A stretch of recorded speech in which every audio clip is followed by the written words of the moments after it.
Thank you so much for tuning in to CPTV. I'm so excited today because I have Misster Ray. Misster Ray. 2 S's and 2 R's. Yes. Misster Ray. I love hearing my name said on TV, Misster Ray. It just sounds authoritative. You don't like me, but guess what? You still call me Mister, bitch. So somebody was calling you Raychel the other day. Why did it call my alter ego, Raychel? When I get a little tequila in my system, you know, Raychel tends to speak up and speak out and throw things. Is that who's on Love and Hip Hop, Raychel? I want to say it's a mix of Ray and Raychel. Ray is the friend who these girls can leave their kid around, because you know ain't nobody leaving their kids with Zelle. You probably ain't got no food in the refrigerator to get a baby a snack. And then you got Raychel, who's shady, who just made that comment. That was Raychel. That was Raychel. Okay, so you got your start on television on College Hill. Yes, girl, 10 years ago. It won't go nowhere. People give me, oh, why you always talk about College Hill? I'm very appreciative of how I got my start. I did an audition. I was selected. And I did that show not knowing how big of a success that show was going to be.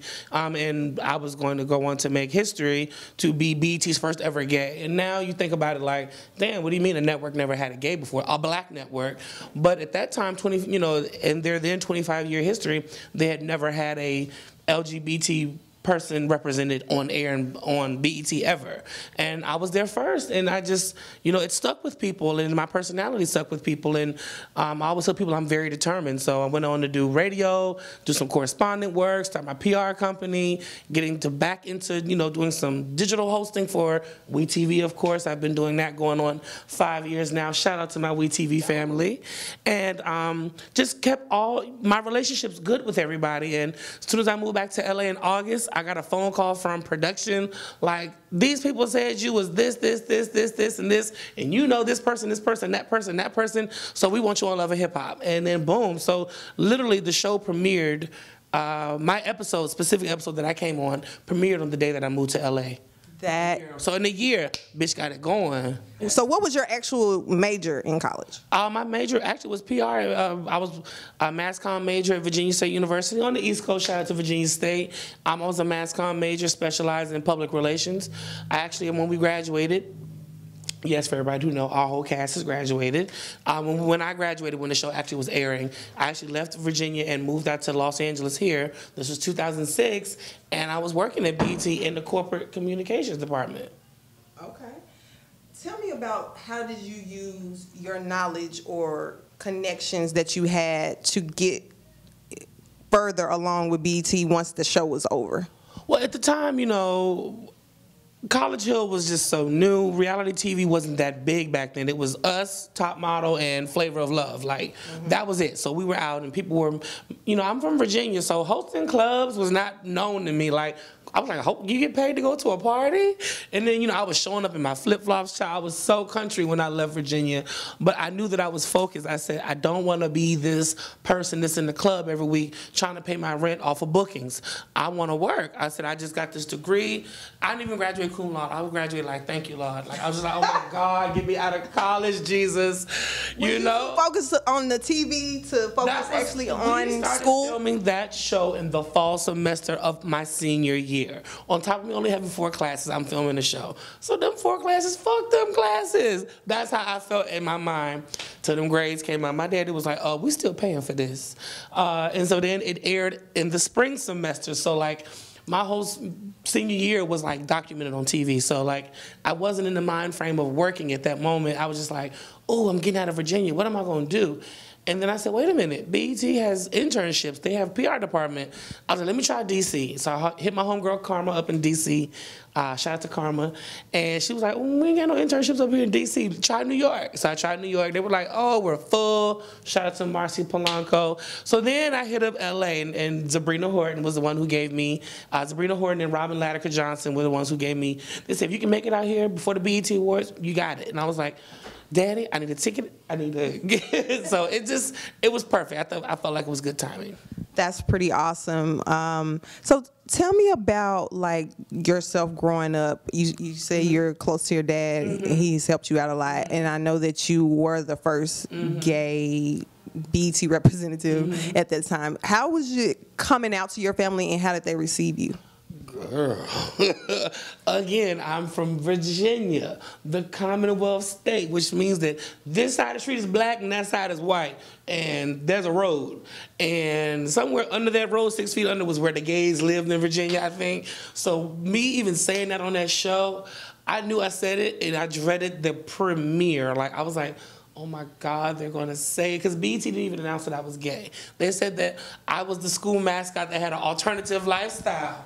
And I was like, whoa, alternative, what does that mean? Does that mean I'm putting on my mascot outfit? And then, you know, like I said, gay was very taboo then. That's when that whole big deal thing was going on. And it was just, you know, my aunties are looking at me like. So they didn't know? Listen, my family, some of my relatives said that they might not have known. I've been gay my whole life, okay? When the Ninja Turtles was on, I was playing with April O'Neil. I watched Gemini Holograms. My mother took me to see Wizard of Oz on Ice. I mean, how gay? Whitney Houston poster was on my wall. And then when Lil' Kim Hardcore came out, it was right beside it. And my dad's like, oh, I thought he just liked pretty women. And I'm like, what, Dad? So you never had a girlfriend? In school? No. Have you ever had sex with a woman? Have I had sex with a woman? I've done things with a woman drunk in college, but I've never had sex with a woman. So how do you know you're gay? I don't get hard for cooch. I mean, look at you. You got all your legs out and stuff. Ain't nothing rising over here. I know pretty women when I see, like, I love pretty women, though. I do admire beautiful black women. I'm always pro-black, pro-HBCU, but no, women don't do it for me. I like dark liquor and dark dick. That's just what that is.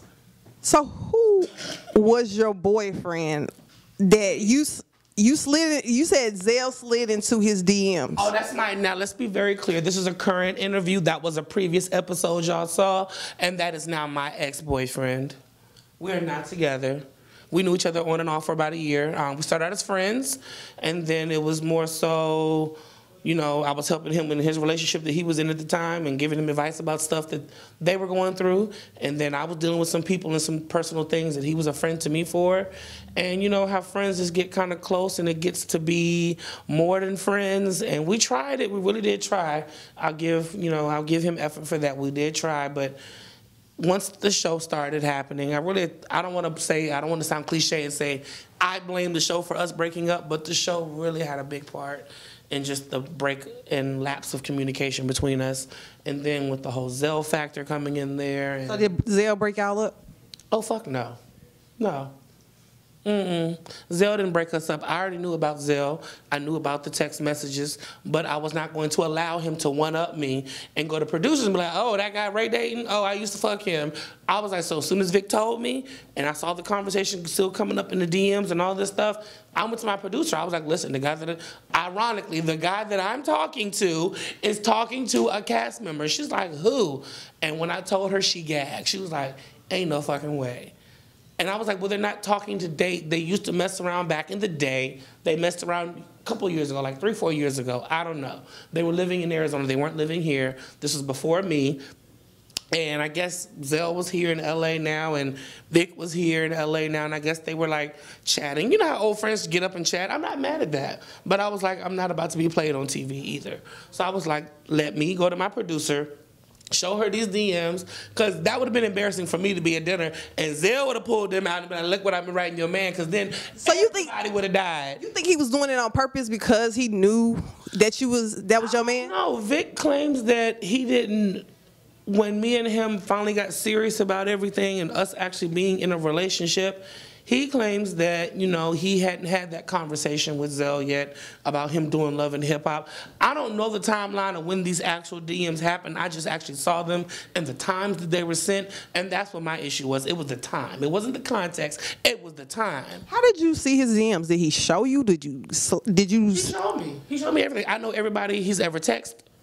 Sent DMs to, who sent him stuff. Like, we can show each other that stuff because we went from a good friend space to that, you know, we jumped into that circle of, okay, we're gonna try this, let's be together, okay, let's do this. So, I mean, he was honest with me about everything, so I can't say I'm mad at Vic about anything. Like, I'm really not mad at Vic. It's just that I don't think this was the right time. Vic had some things he needs to work on personally. I got some things I'm dealing with personally and professionally, and just the show being the show and how much it encompasses our life, I just couldn't deal with all that. I can't be Ray, Misster Ray, Raychel, Uncle Ray, Brother Ray, Son Ray, Godson Ray, Nephew Ray, Raychel, and boyfriend Ray. Like, that was a lot of Rays that I was carrying around. I was like, had all these voices in my head. I'm like, bitch, wait, something got to go. So, but we're cordial. I don't have any issues with Vic. He called me when the show premiered. He tells me what he thinks about the episodes. But it's no love lost with Vic. I do appreciate his friendship. Well, that's good to know that you can still. I'm not a bitter ex.